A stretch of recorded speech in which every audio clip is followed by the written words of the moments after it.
Are you feeling lost as a beginner guitarist? With so much advice out there, it's easy to get overwhelmed and stuck in bad habits that slow down your progress. So how do you know where to start? And more importantly, what actually works to make you a better player faster? Today we'll break down the 5 most essential exercises every beginner guitarist needs to build a rock-solid foundation. Avoid the wasted time, skip the confusion, and start making real progress on your guitar journey today. We'll start with something very basic and we'll advance a bit in difficulty with each exercise so you can jump in where it makes sense for you and your skill level. By the way, if you're just getting started with guitar or beginner soloing, make sure to download my free beginner soloist handbook that I've put together. It's packed with all sorts of scales and arpeggios and reference materials so that you have it all in one place. The link is in the description below, and it includes much of what we're covering today. Everything we're covering today has to do with individual notes and getting you started with your finger independence and dexterity. Now there are so many other things to cover like chords and strumming and rhythm, but we'll cover those in other lessons. These exercises will all be basic single note picking and meant to get you thoroughly moving about the fretboard. A couple of quick tips so you don't develop bad habits. Make sure to play on your fingertips and keep your fingers curled like this. Don't let your fingers go flat on the neck of the guitar like this. You always want to get right on your fingertips. You'll play cleaner and clearer and more accurately. Also, try to remain parallel to the side of the neck when you're playing like this. You don't want to reach sideways. You can see I'm reaching this direction. Make sure that you're lined up so that you can stay parallel wherever you might be playing on the neck. That just makes it easier for you to stay over the notes that you want to play. Number 1, learn the natural notes on the E string and the A string. One of the most important things a beginner can do is to get to know the natural notes first on the low E string and then on the A string next. So much of what you will do on the guitar will depend on you knowing where these natural notes are, scales, bar chords, arpeggios, etc. It's worth memorizing them and saving yourself a ton of time in the process. So on the low E string, we're tuned to E. That's our open string. Then first fret is F. 3rd fret is G, 5th fret is A, 7th fret is B, 8th fret is C, 10th fret is D, and then we're back to our E. You should always get to the same note on your double dots as where you started on the open string. Now on the A string, we begin on the open 5th string, then B is on the 2nd, C is on the 3rd, D is on the 5th, E is on the 7th, F is on the 8th, G is on the 10th, and then we're back to our A on the double dots, the octave. Now, a quick tip on how to memorize that. What I encourage students to do is to simply play them and say them. So in other words, hit it, say E, then hit the next note, F, G, A, B, C, D, and so on. By saying it out loud, it just kind of helps you memorize it that much quicker, and this is going to save you so much time.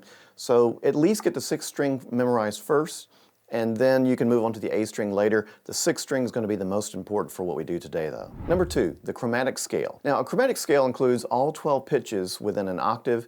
We aren't really going to play a strict chromatic scale, but most of one. We're going to do this to get all 4 fingers involved right away. There really is no need for beginners to avoid certain fingers because it slows down the entire learning process.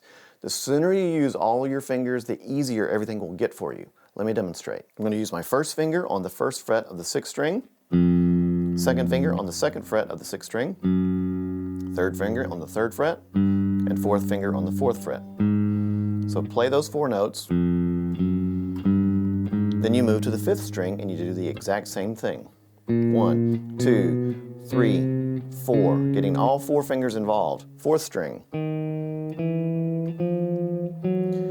And as you do this, try to get close to the fret. You can pick up your fingers, you don't need to leave them down. The closer you are to the fret, the easier it is.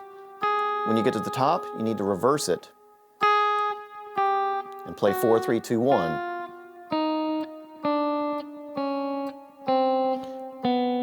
And as you get better, you want to make them ring out like this, one into another.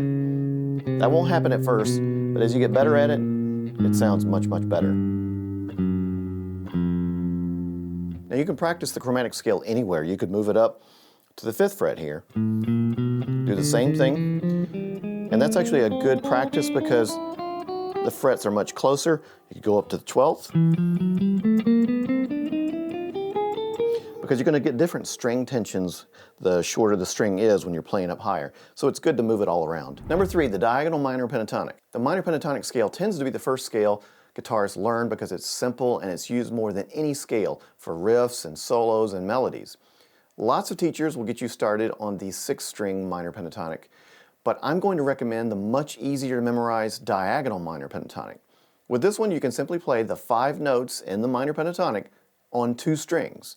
The more comfortable you get with them, the more you can add with the exact same shape. It's a super easy pattern to memorize and use. Let me demonstrate. On the 6th string here, we're going to play the 3rd fret and then the 5th fret. You just play those 2 notes, and then we move to the 5th string and we play 3 notes. 3rd fret, 5th fret, and 7th fret. Now the root of our scale shape here is this A. So the 2nd note of this shape is actually the root of the scale. But the cool thing about it is it's so simple. 2 notes, followed by the 3 notes. So you can practice that to play all 5 notes in the minor pentatonic. Once you get that shape down, play the exact same shape right below on the 4th string. 2 notes followed by 3 notes. Once again. Then you need to adjust for the tuning difference because the B string is tuned differently. So we go up a fret and we play the exact same shape again. 2 notes followed by 3 notes. But that octave right there, that's all the notes in the minor pentatonic. So when you see people playing this one, that is the minor pentatonic scale and it includes those same notes, but that's harder for people to memorize and to play across. You can do it all in that little pattern right there. That's all 5 notes. Here's the whole thing.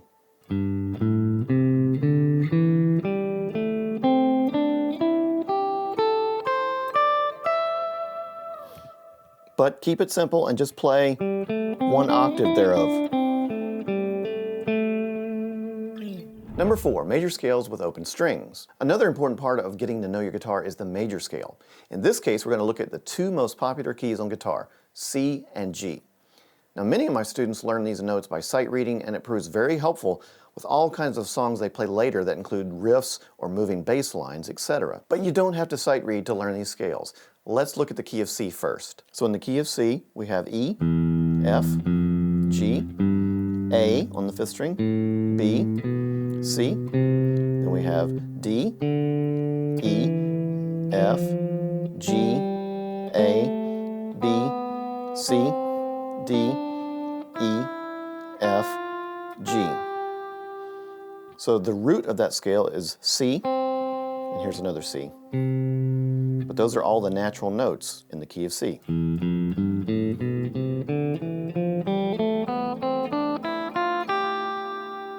Here's the key of G, which only has 1 different note. It has an F sharp instead of an F natural.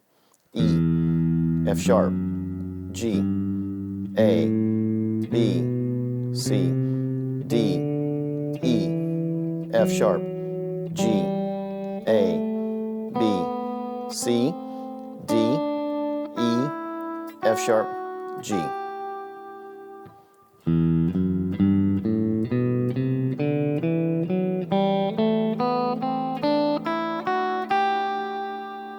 Number 5, a 3-note per string major scale. Lastly, let's look at a movable major scale. This is a 3-note per string major scale.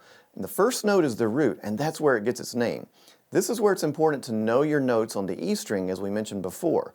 If I put the scale on the 5th fret, for example, that is A, and this will be an A major scale. I don't have to think about sharps or flats. I just have to think about that one root note, and this movable major scale takes care of all of the sharps and flats.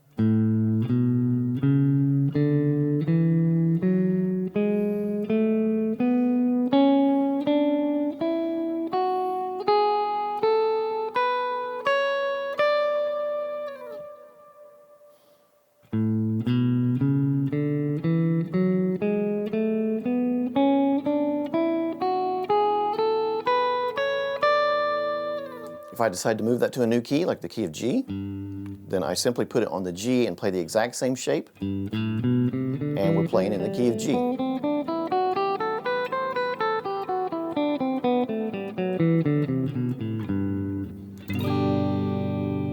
These are the 5 most important exercises you can use to get started on guitar, which will absolutely speed up the learning process for you.